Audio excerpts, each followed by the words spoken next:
focus on this gentleman right here. So I'll grab the path tool and do a trace. It will trace basically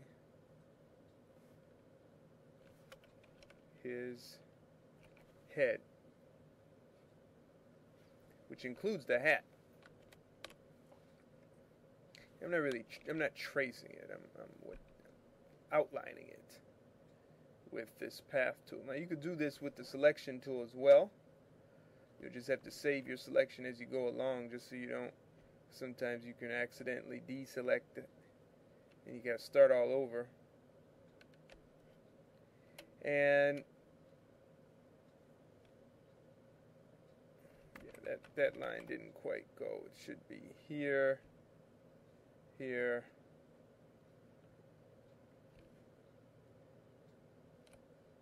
here,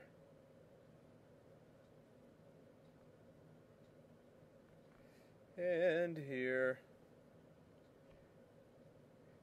This is a very powerful tool. It takes a little practice on using it. And in the path palette over here, I'll double click where it says work path, and so we'll say path 1. Now I grab that path 1, click and drag it to the new page icon here in the path palette. And then when I get it copied, we're going to call this skin. I want to rename this. I want to rename that first path to all. Now skin. Grab the path tool. Make sure skin is chosen in the path palette. Then I will Apple or Control click and drag this area here. That selects all the points up here in the hat. Hit the delete key. Now we have paths going just right here around the face.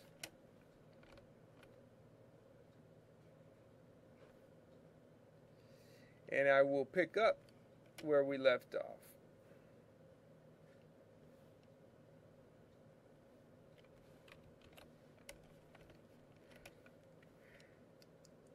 So here we have the all path and we have the skin path. I would really like to do this work in this bow tie.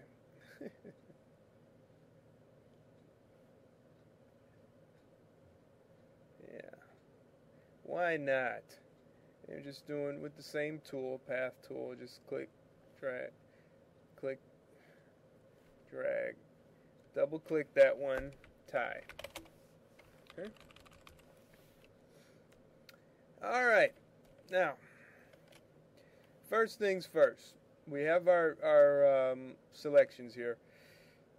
So, I would like to work on the skin. So what I do is I control click the skin path.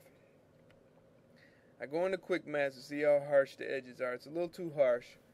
So I go to, I got the hiccups. No, I don't see that one there.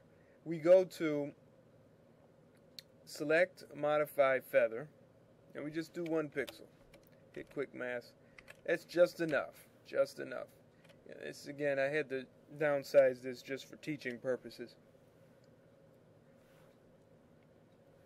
So next part, we'll choose what's called an adjustment layer. Got to do that. Hue and saturation. We'll call it skin base, I guess. Yeah, let's call it that. Now, any adjustments in the hue and saturation palette or panel, depending on your version of Photoshop, we'll check colorize. Bring the saturation down quite a bit. And now we start moving the slider. And you can see the range as we go through. I think right about there would be okay. Now, just to check, I go to info palette, and let's just check our sample size for the eyedropper tool up here. It's 5x5 average. It's pretty good. I run it over the face. Numbers seem to be okay, you know.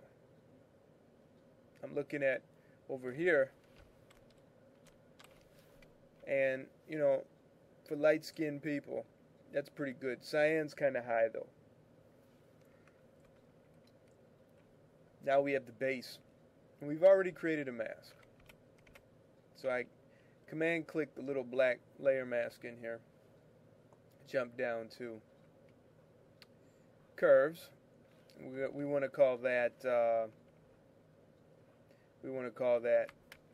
base, skin base 1 also, even though it's a curve. Skin base, skin base. It helps to spell it right. And I'll shift click just to drop an eyedropper there just to watch what happens. Jump into CMYK. I'm a print man, so I kind of think in that way, even though we are in RGB. And I start bringing down. There we go. Yeah, it just doesn't look right, does it? Sometimes the concepts don't work. Let's drop it to luminosity and see what happens. It's a little better. It's a little better. But that's okay. Alright. Now, let's work on the cheeks. We want to give, you know, make it look like there's some blood. We also have, you know, the teeth and whatnot. I'll make a layer group, skin base. Alright. Click, shift click, these two layers we just created, these adjustment layers, and drag them into skin base. Let's pop a, what we call a layer mask right on top.